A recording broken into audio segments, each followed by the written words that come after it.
ഏയ് വേദനയുണ്ടോ? ബ്രോ ആ കടയുടെ അടുത്ത് നിർത്തിക്കേ. നമസ്കാരം ചേട്ടാ. നമസ്തേ. സുഖമായിരിക്കുന്നു? ആ സുഖമാണ്. നിങ്ങൾക്ക് സുഖമല്ലേ? ഞാൻ നന്നായിരിക്കും. ശരി, ഒരു സിഗരറ്റ് എടുത്ത്.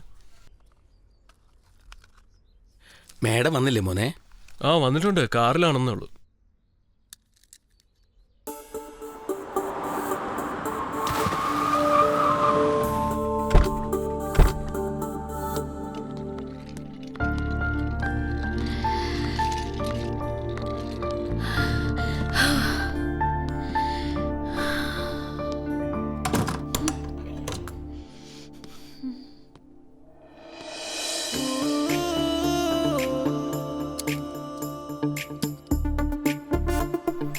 മുത്തേ, ഒരു റൗണ്ട് പോകാം.